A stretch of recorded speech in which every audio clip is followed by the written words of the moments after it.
Hello, ladies and gentlemen. I'm your host, Jordan. Today, let's continue with a few more quotations from Xi Jinping. Speaking about the economy, he said, "The invisible hand and the visible hand should both take effect." The visible hand is the government's macro regulation, and the invisible hand is market regulation. I think we can all agree that the words of the president of the world's #2 economy are very powerful. But the Chinese people felt dizzy at the struggle of these two so-called hands, especially in the deep ocean of China's stock market, where radical changes have been perplexing. After the bubble burst in 2007, China's stock market fell from 5,800 points to just 2,100 points. This has become a hot topic of debate among economists.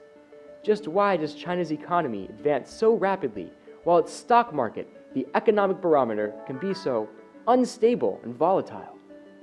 Beginning in January of 2014, China's economy faced the slowest growth since 2009. But then, the stock market, after 7 years of silence, shot up 121% in just 15 months, astonishing economists worldwide. However, a wave of epic slumps followed, with stocks falling 60% in just 3 months. Indeed, the stock markets of the world wailed with China. The rise and fall of China's stock market was followed by a worldwide debate. Some economists posed harsh queries, while others expressed their support. Some praised the Chinese government for bailing out thousands of crazed and greedy investors and reserving for them a final hope. Others criticized the Chinese government for too many policies that broke the rules in a market economy. Frowning on China's sluggish stock market, I surely cannot tell you who won the battle between greed and reason. I think everyone who witnessed the stock market crash in 2008 can still remember when the Fannie Mae and Freddie Mac crisis broke out and the government prohibited short-selling stocks, and how everyone celebrated the decision. When a country's economy is threatened because of the open market, it has the right to intervene, to take necessary actions, because its economic stability and security outweighs anything else. Actually, we've noticed China's influence on addressing economic crises. You may still remember how Hong Kong won George Soros' sniper war in 1998. Who can tell what is right and wrong between the visible hand of state macro control and the invisible hand of market regulation? I don't think humans can give a straight answer. To the Chinese who experienced the state-planned economy, once rationed commodities have been their farthest memories. Can you imagine grains being strictly rationed on a monthly basis?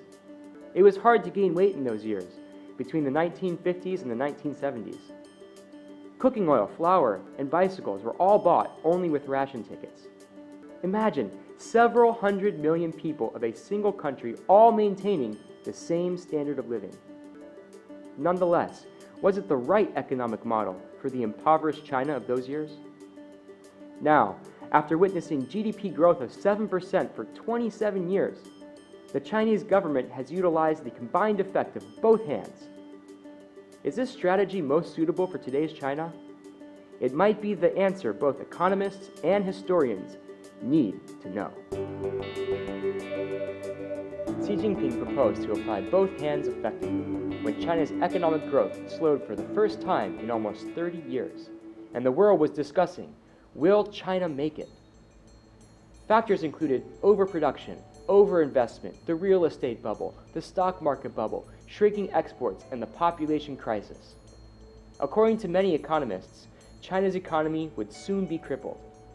Funny how that sentiment has already lasted 10 years. So what is China's response?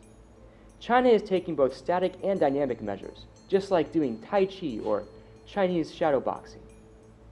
Dynamic measures include lowering the reserve requirement ratio and interest, abating taxes, untying the real estate market, maintaining stock market stability, willingly depreciating exchange rates, and guiding the state-owned enterprises to be incorporated into more competitive enterprise groups.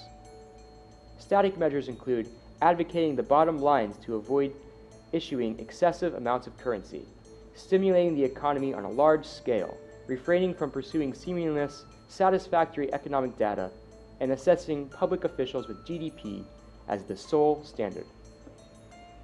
To the whole world, will China make it? Is a question that concerns all other countries. At the G20 finance ministers and central bank governors meeting in 2015, the governor of China's central bank, Zhou Xiaochuan, said that the period of China's economic adjustment has reached an end. His statement undoubtedly reassured the world from worries about China.